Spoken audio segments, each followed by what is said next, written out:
Hey there, everybody. Welcome to this week's episode of Live Without Training Wheels. I'm your host, Lynna Sutherland, owner and author of Homeschooling Without Training Wheels, homeschool mother of 8 kiddos, ages teen to toddler. And this evening, I am joined by my friend Pam Barnhill of PamBarnhill.com and Homeschool Solutions. And we will get to know more about her in just a moment. But first, I'm going to do a few housekeeping details to make sure you're comfortable. If you are watching from Facebook or YouTube, you are welcome to hang out where you are and keep watching from there. But I do want to let you know that we are live broadcasting from a platform called Crowdcast.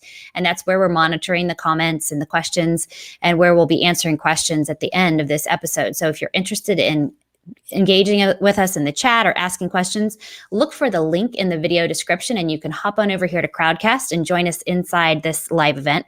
Also, you're going to have the best viewing experience through a Chrome browser and desktop or laptop interaction, just because it's easier to type and ask questions that way. But if you're watching from a mobile device, that's perfectly fine. You'll want to turn it into landscape mode, tap the square in the top right corner to view full screen, and then tap view chat. And you'll be seeing basically exactly what you would see if you were watching on a desktop or laptop computer.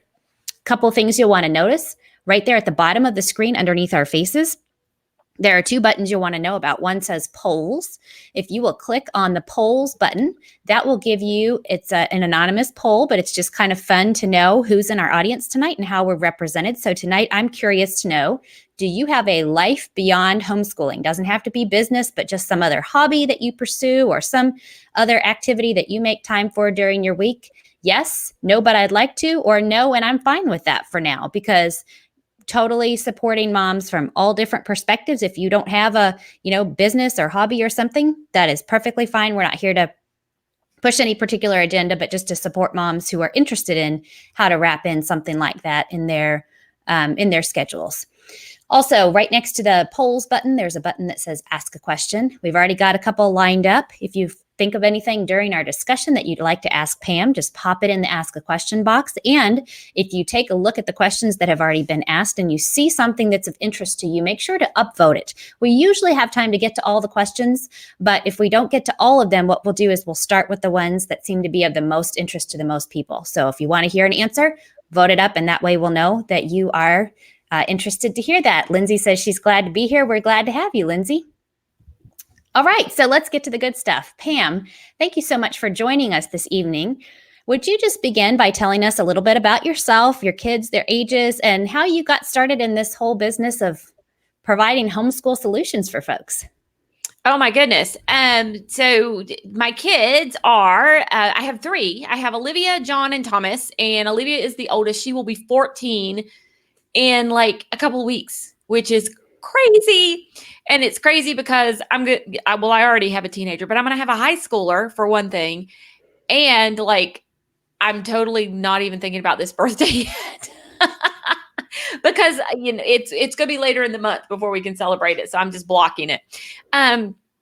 John is just turned 12. And so right now I do have a 12 and a 13-year-old. And then Thomas is 9.5. And so I have all 3 of them, and we've homeschooled ever since. I mean, they've never been to school. So we've always homeschooled. And then how did I get started with this? Well, it was, it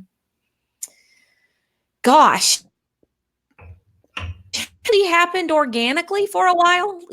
I started a blog, and I was a digital scrapbooker. So I had a hobby. And it's funny because you were talking about hobbies, and I wish I had a hobby now. It's like, I need a hobby because it seems like all I ever do is homeschool my kids or work. And, but I used to, and we can talk more about that later, because I'm seriously feeling like I need some kind of hobby, but I can't figure out what it is.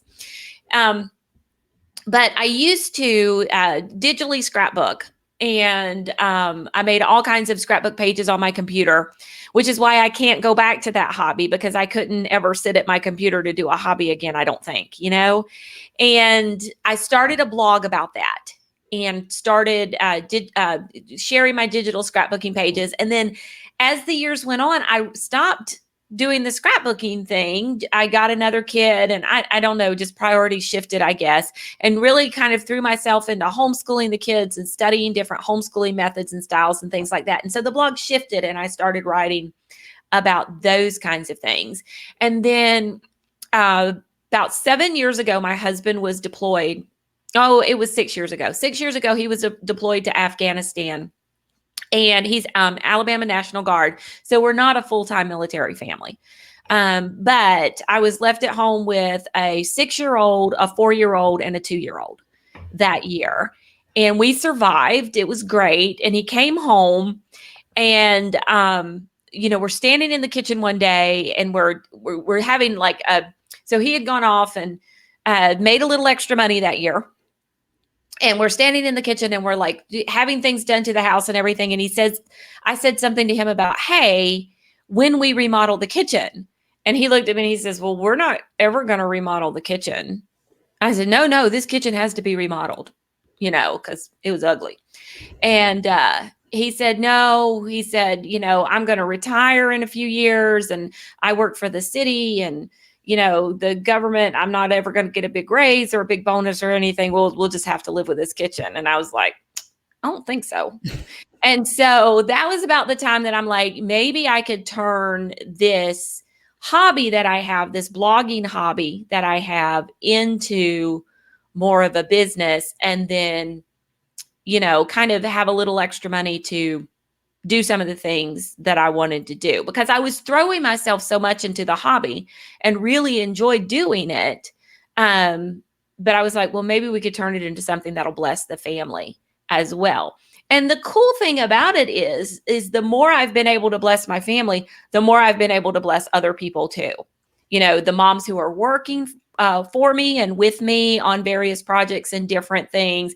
And then the moms we support too. I mean, we never would have been able to support so many moms if I hadn't been business minded about what I was doing on the blog. Mm-hmm, mm-hmm. Yeah. Okay. So I want you to hop into that a little bit more, because we had a conversation earlier in this series. And a couple of moms who were on here were saying, I already do things to, say help homeschool moms, or to support, brides who are planning their weddings or whatever. But I feel bad about charging for it, because I feel like, maybe that's my ministry, or, it's good for them. But how do I switch over into charging for that? So elaborate on what you said there a minute ago about how you can actually serve better now that you are more business minded about it. Well, just we have the resources to serve better. I'm able to do so much more. People look at what we're doing and they say, well, Pam, how do you do it all? And I don't. I absolutely don't do it all. I have so many people who help. And the reason they're able to help is because, my podcast editor is not going to edit podcasts out of the kindness of his heart. So I'm able to pay him to do that. We're able to produce more podcasts and reach more people and those kinds of things. And so, we're just able to help so many more people because of charging for our resources. And sometimes I see, people online who are seeking help from people who are not business minded about what they're doing. And I can see that they're seeking help and they don't get the help that they need. And so we take this very seriously. We're very committed to, and not to say that these people who are helping other people and not charging for it don't, but, we're very committed to making sure that people get the answers that they need. So if they come to us with a question, we're going to respond to them and try to help them get the answer that they're looking for. We don't always have the perfect answer, and we don't always have the answer they want to hear, but we're going to provide them with some answer as opposed to leaving questions unanswered. And it's only because I have a team of people who are working on that. We have 4 mentors here who are constantly working in our community and in the email inbox to help people out. And it's only by having those people. I mean, one person just couldn't do it by themselves. Mm-hmm. So, I think it's great to, and I did for a long time. I did a lot of things and didn't charge for them.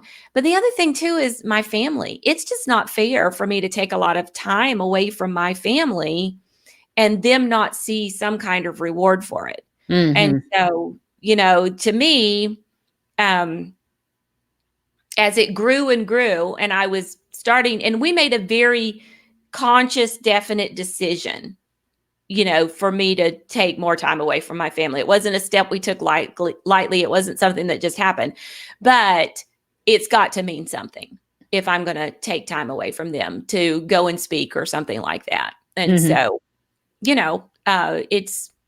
we make it mean something.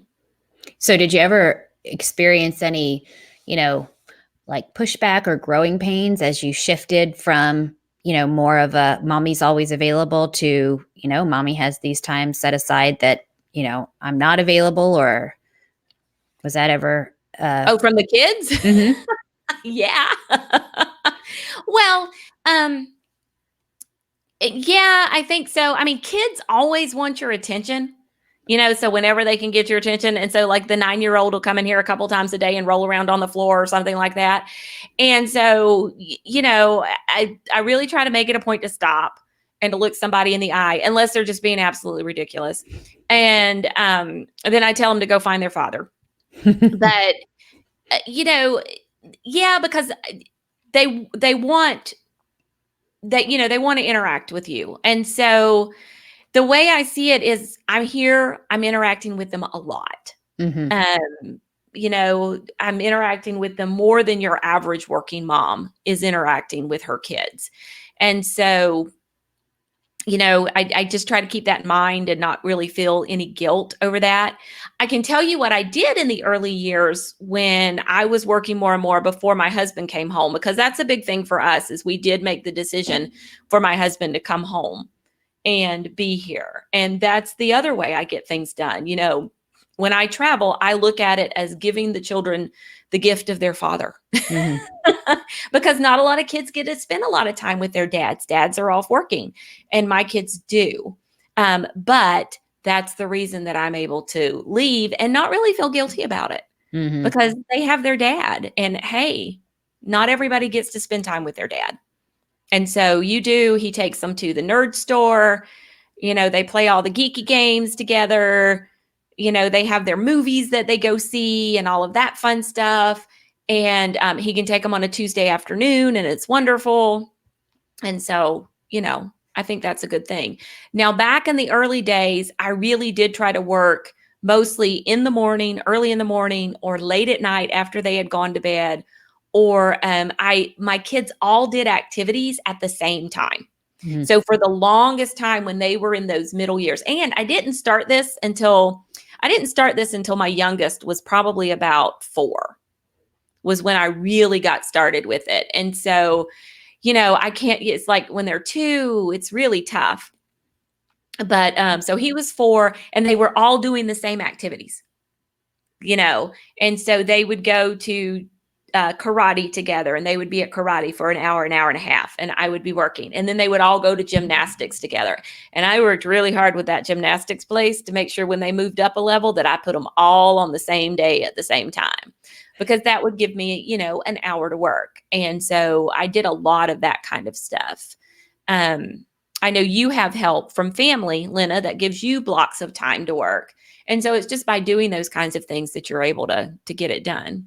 Yeah. And I appreciate that you pointed out how it is different at different phases of life. It's different when your youngest is 9 versus when your youngest is, 18 months old or whatever. So yeah, we talked, I think it was last week or the week before, we were talking about how, there's so much in our society and good stuff in our society right now about like be a hands-free mama, don't be absorbed with your technology, give your children attention. And that's all really good. But when your business is on the computer, at least for me, I've experienced, it just adds an extra layer of guilt. Like when a kid comes to me about something and I need to say, remember, this is mommy's hour of quiet time in the afternoon, and you need to, find something else to do until I'm available to help you. And the fact that what I'm doing instead of going to help the child is on a screen, it adds that weird feeling to it. Like, oh, this is bad. I'm choosing screens over kids. But I think what you said is so true that,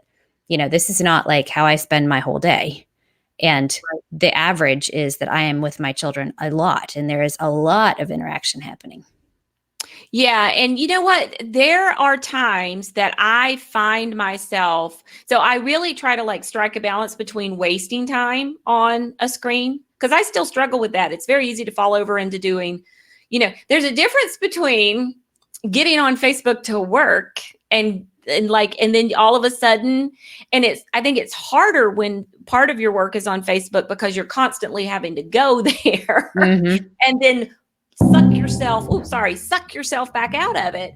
But I know the difference. I know the difference between working on Facebook and wasting time on Facebook. Like, it's like I'm sitting there and I'm going, oh, wait a second. What have you been doing for the past, 5 minutes or whatever? And so I don't feel guilty about working on Facebook, but I do, catch myself and go. And so I actually have the little thing turned on my phone. I have an Apple phone with you can set the social media limits now. And so even though I am constantly telling it to ignore the limit, I do have it turned on with the limit on it. So it pops up. So I'm always having to tell it, ignore this. But it's constantly popping up and reminding me. So I'm like, wait a second, is what you're doing here a valid use of time or not? Because, if I run out of time to read, or if I run out of time to do even some of my work, or if I run out of time to spend with my kids or something like that, a lot of times it's because I'm wasting time on Facebook and not actually just working on Facebook. So, I run into that problem too. That's a struggle for me, not just, when it comes to choosing kids versus technology, but even like if I'm working early in the morning before anybody's awake, I have to be careful not to fritter away that time by just scrolling social media or something. One of the things that helped me is on my Google Chrome, I have a folder at the top that has links directly to, like, I need to check this Facebook group. I need to go to this page, And so instead of like just going on to Facebook and like wandering to the things, I can hop right to the things I need to look at and then close it down and go. Lindsay says, moms of 14-year-olds unite. My oldest just turned 14 earlier this month. And Pam knows, but my oldest is almost 14 as well. He'll be 14 in June. And I was on Kate and Kara's podcast, The Homeschool Sisters, last week, and I accidentally said that he's going to be a high school senior next year. I don't know where that came from, but they were like, we just thought he was very advanced. It was wishful thinking. That's what that was. Maybe so. Maybe so. And Penny says, dynamics change so much with each season. Yes. Faith says this is her first year homeschooling. So welcome, Faith. Woo, welcome to the club. Absolutely. Sarah says downtime. Is that the name of the app that you're using on your Apple phone or is that just a generic term for? I'm not an Apple person, so I was wondering if I was out of the loop. Maybe that's what it's called. It's just in the settings, so I'm not sure. All right, and Penny says, "Welcome to the best life, Faith." Amanda says, "I love that function. It's really helped me to decrease my social media time." Yeah, I agree. So, can I mention something? You were talking about Facebook and your direct link. So I have a Chrome extension installed, and I cannot remember what it is, but if you Google like Chrome extension kill Facebook feed, so when I go to Facebook on my computer, I cannot see the feed at all. Oh, all I can do is I can see my little notification thing across the top, and so I can either search and go to something like my page or a group or something like that, or I can see my notifications and I can pull up and go straight to like where you tagged me or something like that. But I cannot scroll the feed on my computer. And that has been so helpful. Yeah. Okay. That's brilliant. All right. I'm going to look that up and I'll list that in the show notes for this. I can't remember what it's called. All right. Sarah says that, yes, that's the name of the app she was talking about, Downtime. Downtime. And Faith says she's homeschooling her 12-year-old grandson while mom works. So that's cool. That's awesome, Faith. All right. So Pam, tell us a little bit about as I was talking to folks about this on Instagram and in my email, I'm thinking, Pam is the homeschool planning person. That's one of the things you're known for, your morning time plans and your plan your year stuff and autopilot planning pages and all that. So I'm imagining that you've got some tips for planning business type things, and you don't have to get into all the nitty gritty, but how do you plan for a business in a way that enables you to fit that into the pieces of life you have to spend on that? I am big on systems. And so I don't like to reinvent the wheel or anything like that. So I was until very recently using an app called Asana, which was a free project management app. I've recently switched to one called ClickUp. And my team, I feared revolt about a week ago, but I think they're finally coming on board.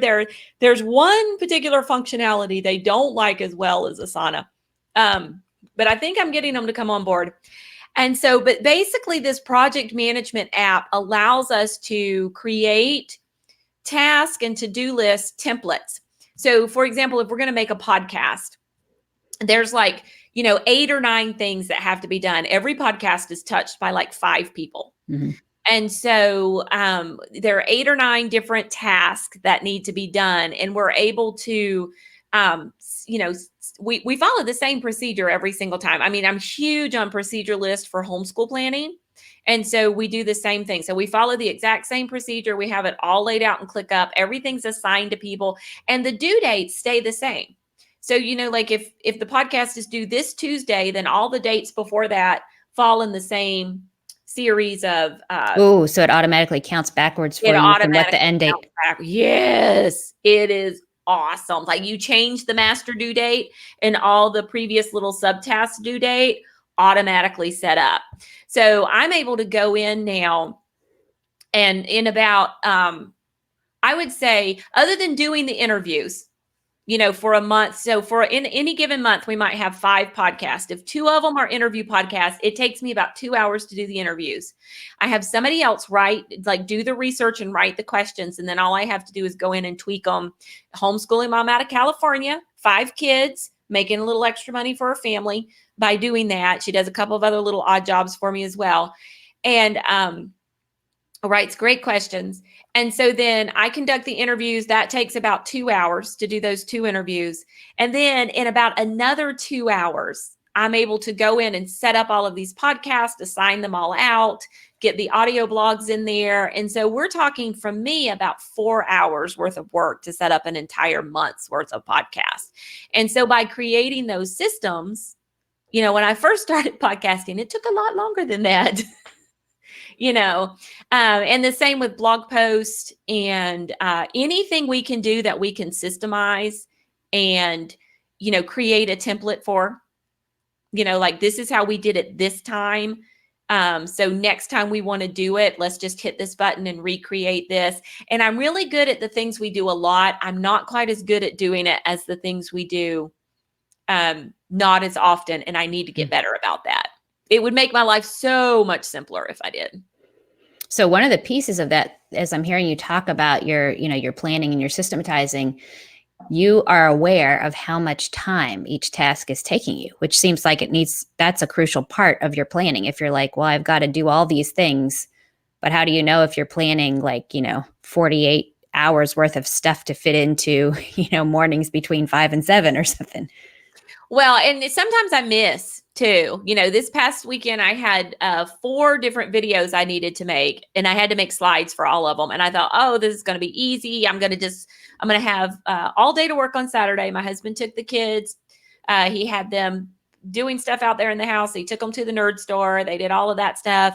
And so I'm like, I'm going to have all day. It's going to be great. I'm going to get all this done. I got 1 done.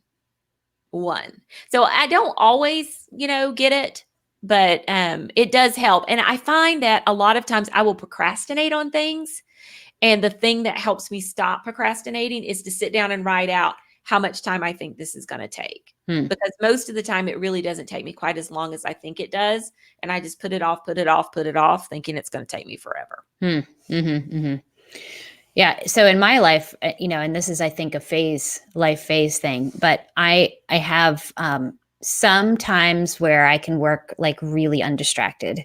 And those are times where I need to do writing types of things. And then I have other times where I'm kind of like half on duty, like the kids are sort of doing their thing. I'm not like actively teaching or something, but I'm still like on duty. And there's a toddler and a 4-year-old in the house, so there are other tasks that are a little less brain intensive. So I have to kind of have like a buffet of things available to me and pick something like, okay, this takes a little less brain power. I could make these graphics while I'm, keeping an eye on kids or something like that, as opposed to, things where like, I'm not going to write a blog post while I'm like hopping up and down and changing diapers and all that stuff. Right. Right. And you can plan your day for that too. I'm looking for a page in my bullet journal where I was actually doing that. But you can actually plan your day where you have different times of the day where you're doing different things. I was looking for a good example and I don't think, okay. So like, here's a page from my bullet journal right here. And, so here are my appointments, but this was my early morning session, like what I'm going to do early in the morning. And this is my middle of the day, like communication kind of session. And then I was supposed to have like extra projects over here, but somehow I never got to those. But, just trying to plan for different periods of the day where, like this is what I need to focus on here. And then these are kind of those mid-level activities where I'm communicating with people and it's okay for me to be interrupted. And then this is another little project part. So. Yeah. Yep. And when you've got systems in place, then, those kind of projects and things fall into those kind of chunks. All right. So we're going to get to questions and answers in just a minute, but Pam was mentioning videos that she's working on, which are almost ready, but not quite. So what I'm going to do is I'm going to show you, I'm going to put a little green button at the bottom of the screen. And I'm going to let Pam tell you about those videos in just a minute, but since they're not quite available yet, if she's talking and you're interested in what she's sharing, you can follow this green button. And that's actually a link to Pam's free homeschool planning pages, which are just, worthwhile to have even apart from the upcoming video series. But if you go and sign up for the free planning pages, then you also will be on her list so that you'll be notified when this is available. So Pam, tell them about what you're working on now. Okay. So we're working on a free video series called Order and Wonder. And the whole idea, what this came about was we have so many moms in our community who are interested in following their child's interest a little bit, are doing a more relaxed style of homeschooling, because I tend to attract a lot of moms who are a little more structured and type A, or they want to be, so they've struggled maybe, but they feel like, life would be a little bit easier if I did have some of these systems in place.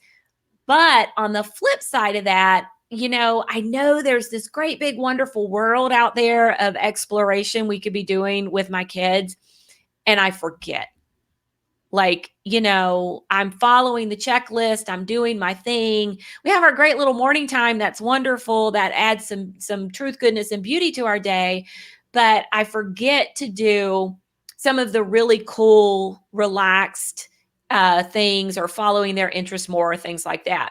And so I came up with this concept of Order and Wonder to help moms like me who are, and I think there's some things in here that any mom could, it's free. So come and watch and take what you will from it.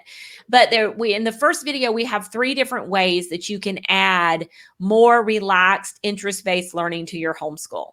And so we give you 3 different methods that you could use. So if you, and they baby step you up, and you may never get to the 3rd one. You may stay at the first one forever and ever, but you know what? That's okay.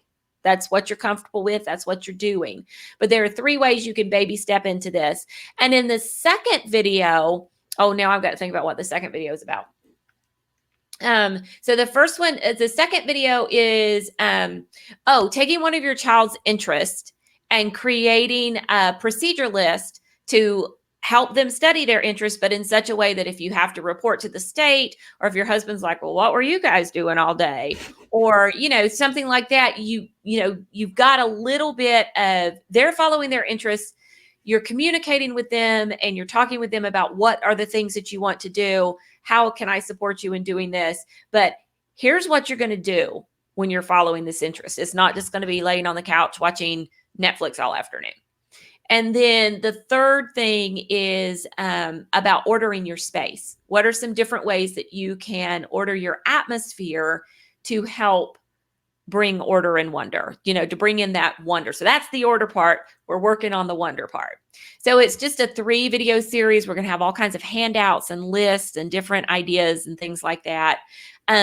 We should have the landing page up so you can sign up on the 30th. And then anybody on the email list will just get kind of a little direct sign up link that'll get them straight into it. Very, very cool. This is the first time I've heard about this tonight, so I'm actually very excited about this too. One of the things that I love about, if you're not familiar, Pam offers. She's just published a new book this spring called Plan Your Year, which is a completely updated version of her homeschool planning. To walk you through. Just all the way from like your big vision and goals to, like she was talking about procedure lists and things like that. And then her Autopilot course, which is a video-based course that will walk you through in a very specific way how to map out your year. But one of the things that I love about both of those approaches is that it's like you get to, over the summer, wear your, boss hat, like the CEO hat. And then during the school year, you get to kind of put that down and just be like the worker bee, right? Because I feel like the thing that will mess up our homeschool day is when I wake up in the morning and I go, oh man, I've got decisions to make, because they're not going to happen. So if I can, and I was talking to Kate Curley from the Homeschool Sisters podcast as well about this very idea in business. Like sometimes the thing that holds me up are the decisions. And so sometimes I have to set aside a day or something and be like, okay, I'm just going to knock out decisions so that I can put down that hat and go back to just following the procedure list that I've created for myself. And so to me, when you get over that hump of getting everything in place and deciding what you want to do and how you're going to go about doing it, yes, you still have the actual work in front of you, but it's amazing how much the actual work is not as exhausting as you would imagine it would be when you eliminate the decision-making piece. When, it's almost like somebody else laid out these steps for you and all you've got to do is follow them, except you get to lay out the steps in the summer when you're wearing a different hat, Yeah. So, nobody has ever expressed it that way to me, but I may have to steal that. That is completely, I guess I've kind of thought about it that way, but I call it eliminating decision fatigue. Yeah. Because not only do we have to make decisions for ourselves every day, like what are we going to wear? What are we going to eat for breakfast? We have to make it for all the children in our house too, Mm-hmm. And then we have to fight with them to get them to go along with the decisions that we've made. And so as a homeschool mom, one of the reasons we came up with this program was because I was just tired of making decisions all the time. Mm-hmm. I just wanted them completely done. And I did not want to plan on Saturday or Sunday. And people get so afraid of the concept of, well, I could never plan out my entire year in advance. And you really don't have to. I show you the steps in there and you could do it to plan like 6 weeks or 12 weeks or something like that. But the beautiful thing about this is the way we teach how to do this, the system is so flexible. You're not putting dates to anything. So you're just saying, these are the things I want to do this year. Yep. And then as the year goes on, you do them. And then we tell you, if you don't get to all of them, it's completely okay. It's fine. Yep. 99% of the time, if you don't finish the book, nobody's going to die. Nope. Actually, probably 99.9% of the time. Yeah. And so, but anyway, just eliminating those decisions and getting rid of those decisions and being able to put on that different hat. I love that so much. Well, I'm going to go ahead and pop a link in over here in the comments, just in case you're interested. So as I mentioned before, I've really enjoyed Pam's Autopilot course, and I'm leading a group through that course this summer. Specifically, anybody is welcome, really. I'm not checking IDs at the door, but it's specifically designed for large family, or just, it doesn't really matter the number of children you have, but if you've got a wide enough spread of ages where you're trying to manage, like, how am I going to teach this and that, and these, different phases and all that. So I've dropped a link there in the comments if you're interested in hopping over there. So it's you will need to purchase Pam's Autopilot course, because obviously that's the material we're going to be working through. You need to have access to that. But to actually be a part of my course doesn't cost anything additional, as long as you go through that link and purchase there, and then we'll get you hooked up and added into the group. So let's see, let's get to some of these questions. Let's see. Okay. So Cindy says, I find it very difficult to get focused learning in my day-to-day. My husband and I own and operate a very busy appliance repair service. Phones can ring at any moment, and I have an infant in the mix. I feel I am constantly juggling, and school is always the dropped ball. am I being unrealistic in thinking I can get a system or routine down and I can do it all? Any practical tips would be so great. This isn't a side business. This is our whole income and full-time work. And her school-age children are 5 and 7. Okay, so this may be tough to hear, but I think you are going to have time in your day. And it doesn't have to be long for a 5-year-old and a 7-year-old, maybe an hour and a half, where you have somebody else there who can answer that phone. Some kind of answering service. So maybe this means, especially if you have kids who are early risers, y'all all get up early while the answering service is still answering the appliance repair phone, and you get your school done. Because I do think there comes a time where you have to set aside time in your day and you have to say, these hours are sacred for homeschooling. And fortunately for a 5 and 7-year-old, that's going to be maybe an hour and a half in your homeschool day. But I do think it's really important to honor that school time and value that education for your kids. So, Lena, I don't know if you would have anything different to say about that, but I would say, I think every family has limited resources. Like, it doesn't matter how much money you have, there is a finite amount. There is an end of it somewhere. And so you have to decide how you're going to allocate those resources. And, sometimes it's spending time on something and sometimes it's spending money on something, but, you have to sit down and have an honest conversation, just like you wouldn't, take out a mortgage bigger than you have income for. You have to plan for your time and your energy. And I agree with what Pam said, like at 5 and 7, I know everybody's different on this, but I have not done a lot of formal schooling with anybody who's under 3rd grade. Now, that said, my younger kids are in a household where they're constantly, part of a read aloud or listening to a history lesson or something. They're not like doing the assignments and all that. So it might be a little different when your 5 and 7-year-olds are the oldest. But I agree with Pam. It really does not need to be long stretches of time. We're not talking, 8 a.m. to 3 p.m. or something. But I think she's right. And I think that it will really help you to be efficient with that time if okay, I've only got this hour where somebody's answering the phones or where, my husband is like, he's going to be devoted to handling that for that 1 hour a day or whatever. And then, you can focus and be like, okay, this is my hour. Let's make good use of it. And then when it's done. And I don't have this guilt hanging over my head of, oh, we never got to school or, oh, we didn't do much school or whatever. You do what you can do in that time you've got slotted. And then you move on and tomorrow's a new day. Yeah. And I think it's big. I think it's big to do that. And as they get older, things are going to shift and things are going to change. They're going to be able to work more independently, but you're probably always going to have time in your school day where you honor that. And that was a big game changer for me, was to realize as my kids got older, we had to honor a period of time for the school day. And that was just important in what we did. Yep. Okay, Pam, Betsy wants to know, what time do you typically get up in the morning and go to sleep at night? It varies. The going to sleep doesn't vary all that much. I typically go to sleep between 10 and 11 o'clock.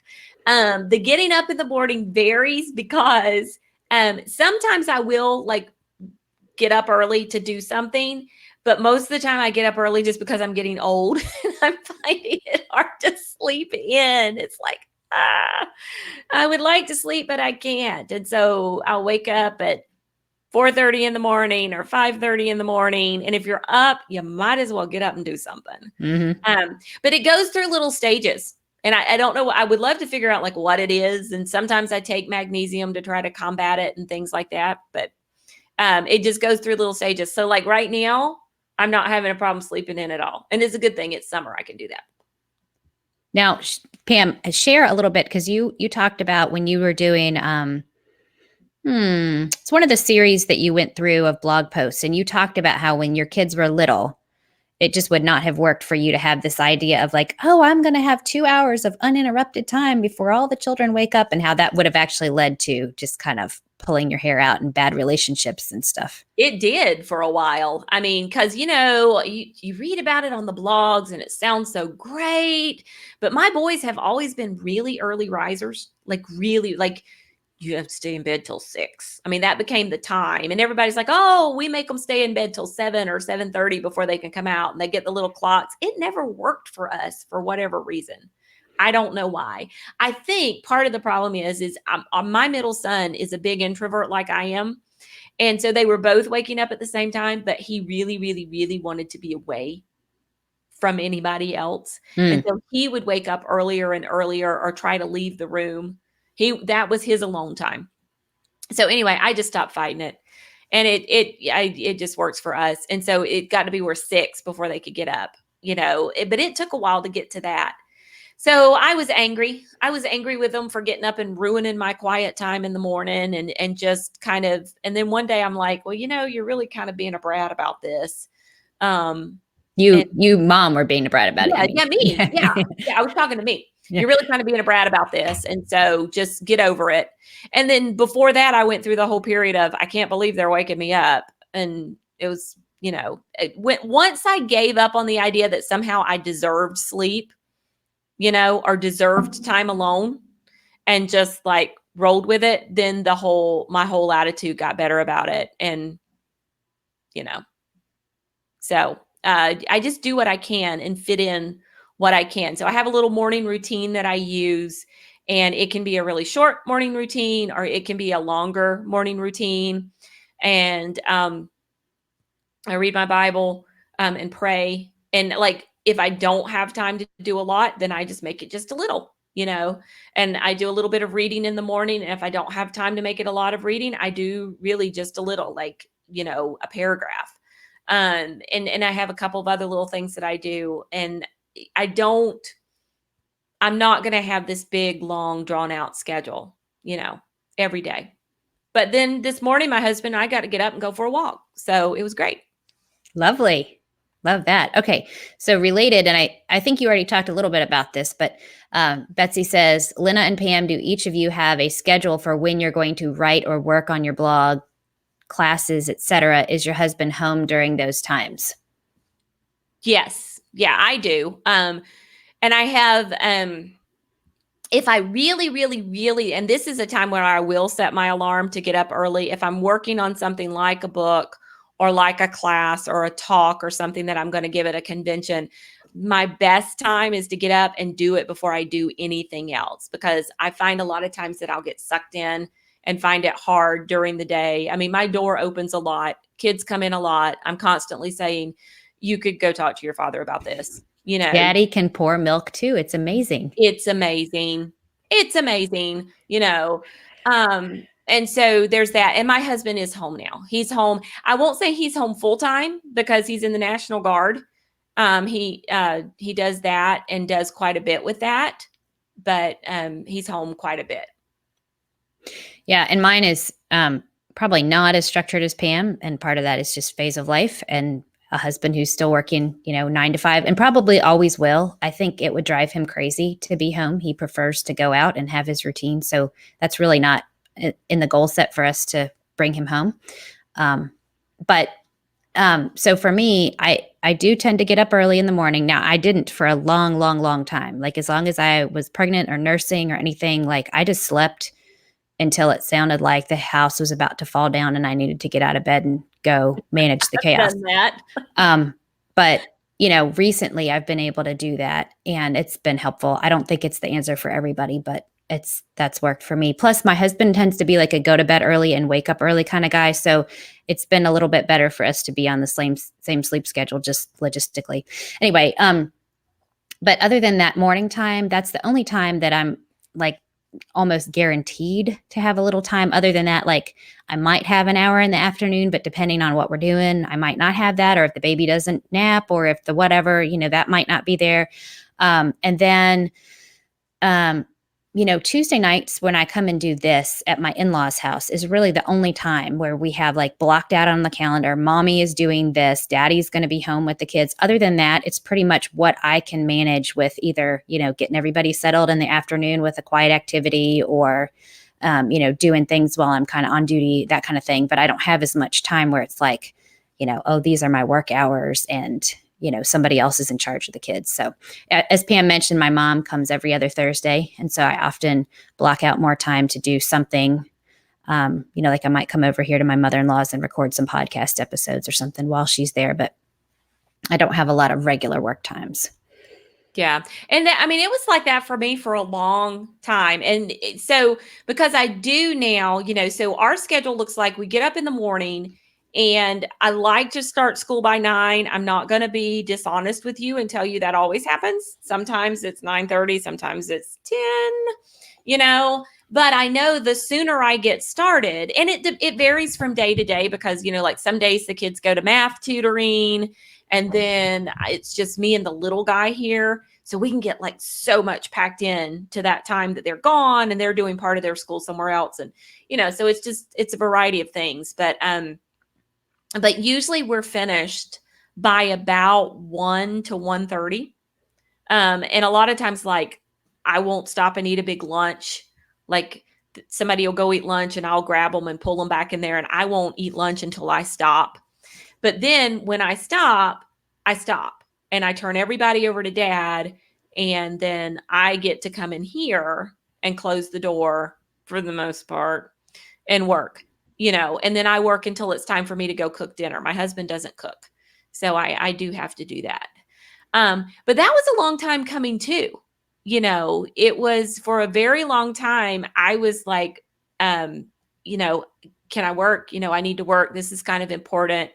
And it was very hard for him to see the difference that it was making. He was just seeing that it was pulling me away, and he's an introvert like I am. And I really wonder if this would have worked if he were not, because, he has his own interests, his own hobbies. We've been married for 25 years this year. And we dated 4 years before that. So we know each other very well. And we each kind of have our own things that we enjoy doing. And we really don't depend upon each other to entertain the other person. Mm-hmm. And so, but, even with all of that, it took him a while. And it took almost him seeing like what was going on and what was happening with the bank account for him to say, oh, well, maybe you do need some extra time over here to do this. So with men, a lot of times, if you're dealing with a husband and you're like, well, my husband doesn't ever help, or my husband isn't supportive, or things like that. We never went through a stage where he wasn't supportive, but there were some times where he looked at me and he was like, why are you spending all this time doing this? And I'm like, just trust me, just wait, just trust me. There's a plan. And then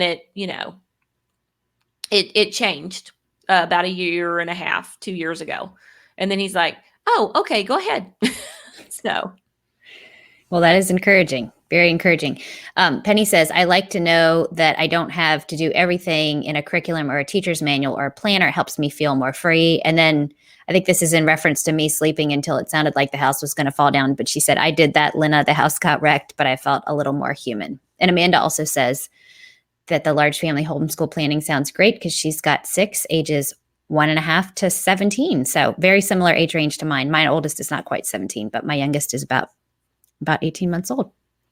All right. Tristan says, how do you balance individual work and group work? Do you call kids from individual work for group work, or do all group work first? I have lots of kids, 10. So I've got several groups for different things. For example, science for high schoolers, science for elementary kids, history for all, but hate interrupting kids' individual work, but they don't all finish at the same time to be able to pick up a group lesson. So we do morning time, and no matter what time we start, we typically do all group work together first because of that very reason. Mm-hmm. Now there have been times where my boys like to get up early and my daughter likes to sleep late. And usually what I do is I just go in and make her get up, about 8:00. I'm knocking on the doors, and she's not a big breakfast eater or anything like that. So I'm like, okay, we're going to start school at 9. You got to get up and be ready. And that gives her time to kind of, drag out and kind of stuff. And so we try to sit down at 9 and do everything together first, and then close out that together time. And then the cool thing about that is if they get their work done, they're done and they can go on. So they don't have to wait for somebody who's dragging their feet or something like that. So for us, it's always worked to do just everything together first and then move on. Now, there have been times on occasions where the boys have just been there first and have gotten moving first. And I'll just give them a little warning like, hey, we're going to do morning time when your sister comes to the table. And so we just try to get them to a stopping point where we can do that. But the other thing is we all still do work for the most part. We still all work at the same table. And I know a lot of people don't do that. I mean, we're all kind of right there together. People are like, well, my kid, I could never give my kid the math book to like check their work and I'm like, well, you don't give them the math book and let them walk away. You make them sit there and check their work, don't give it to them until they're done with the page. My daughter has gotten to where she'll go off to her room to do her spelling or something like that. But I keep a pretty close eye on her because she's good at wasting time. So. Yeah. Yeah. So in our house, we definitely have people are scattered to all different locations. So yeah. I don't know. It'll be interesting to see as mine get older. Will they scatter more?